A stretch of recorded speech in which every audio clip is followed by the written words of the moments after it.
Hola, ¿qué tal? Guillermo Rodríguez. Bueno, yo había mencionado que después de el triunfo que obtienen los constitucionalistas o el movimiento Guadalupe en contra de Victoriano Huerta, comienzan los problemas.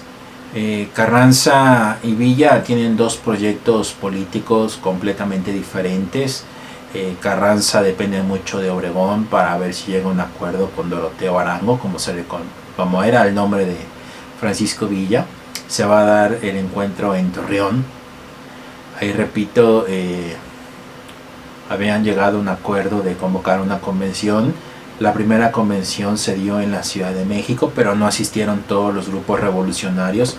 El argumento era que que la Ciudad de México no era un sitio neutral y que inminentemente había intereses por parte de Carranza, así que se da la convención de Aguascalientes. En esta convención de Aguascalientes asiste Obregón, asiste Villa, asisten representantes de Emiliano Zapata, Venustiano Carranza no, Venustiano Carranza se queda en la Ciudad de México. Ahí la convención toma la decisión de nombrar a Eulalio Gutiérrez como presidente de la convención. A partir de ese momento ya comienzan a formarse dos facciones, una que es la de la convención, en donde participa Villa y que invita a Emiliano Zapata, aunque Emiliano Zapata realmente él estaba más enfrascado en la lucha por el reparto agrario en Morelos. Y el otro bando, los defensores de una constitución, conocido como los constitucionalistas, van a ser Venustiano Carranza y Álvaro Obregón. Álvaro Obregón abandona Aguascalientes, se traslada rumbo a la Ciudad de México, previamente informado a Carranza. Carranza ha decidido trasladar todo el estado mexicano, o todo lo que estaba en la Ciudad de México, hacia el puerto de Veracruz. Obviamente se está preparando para la guerra civil, mientras que Francisco Villa invita a Emiliano Zapata a encontrarse en Xochimilco. Se va a dar el encuentro en Xochimilco. Ahí los dos pues se trasladan a Palacio Nacional a ser testigos, ¿no?, de que Eulalio Gutiérrez asumiera la presidencia. Hay una foto famosa, ¿no?, de Villa sentado, ¿no?, en una silla con un águila, ¿no?, que muchos dicen que era la silla presidencial. Yo digo que era uno de los tantos muebles que había en Palacio Nacional. También está la foto famosa de los zapatistas desayunando en Sanborns, en la Casa de los Azulejos. Pues en fin, sin duda alguna es el momento de mayor auge de la División del Norte y de Francisco Villa como líder revolucionario. Francisco Villa al final se va a quedar solo, puesto que Emiliano Zapata regresa para seguir combatiendo, y Francisco Villa tiene que dividir sus fuerzas. Su división tiene que ser separada. Una parte es colocada en Ciudad de México, otra en la zona de la Huasteca, para controlar el petróleo y también ahí tener ingresos, es decir, cuidar el poder político, Ciudad de México, el poder económico en la Huasteca, y otro tenía que ver con el norte del país, para tener contacto con su vendedor de armas, Sam Ravel, judío. Y perdón que puntualice, porque esto es fundamental para poder entender por qué las camisas doradas, es decir, antiguos seguidores villistas que en la década de los 30 y 40 se van a organizar y van a perseguir a los judíos, pues tiene que ver en parte con esto, ¿no? Sam Ravel era el vendedor de armas, o el proveedor de armas de Francisco Villa. Obviamente Venustiano Carranza, mientras tanto, ya en Veracruz, un puerto que ya había sido desocupado por los marinos norteamericanos.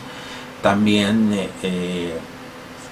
Obregón había vuelto, más bien se habían encontrado, ¿no?, Carranza y Obregón. Obregón le prometió a Carranza que le tuviera un poco de paciencia, que le iba a organizar el ejército y que con disciplina era capaz de destruir a Francisco Villa.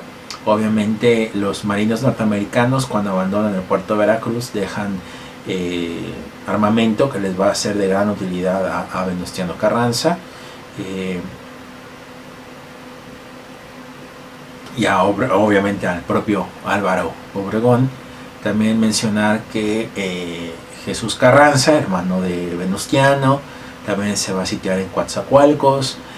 Algunos otros territorios que hasta ese momento habían quedado al margen de la lucha revolucionaria, como la península de Yucatán, por ejemplo, Oaxaca y otros sitios, se van a incorporar a territorio carrancista, y esto es fundamental, al dominio carrancista o al liderazgo carrancista, y sobre todo territorios que al no estar afectados por la revolución, todavía tienen un poder económico fuerte que le va a ayudar a Carranza, en desventaja para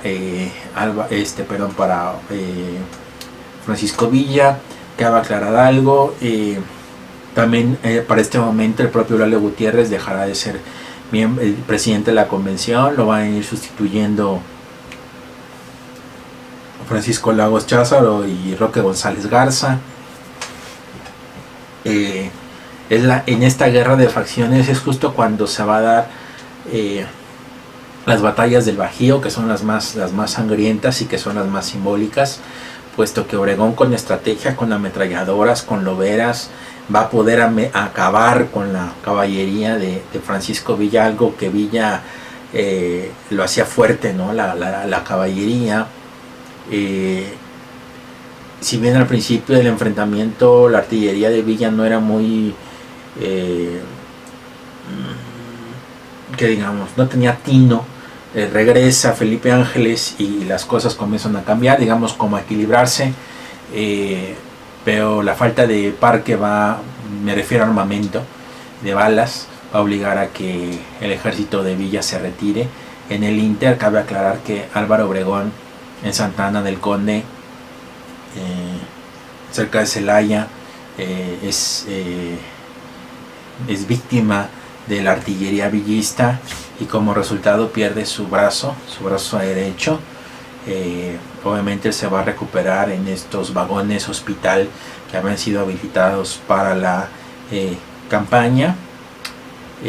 Si bien ya no está Obregón, hay otros generales como Calles, Benjamín Gil, Murguía, entre otros, que irán persiguiendo a Villa hasta el norte, y finalmente Villa será derrotado. Él anuncia para finales de 1914 que la división del norte se disuelve, es decir, desaparece. No podemos decir que es el fin de Villa porque va a volver, pero digamos ya no tendrá ese mismo auge que en estos meses, ¿no? de 1900,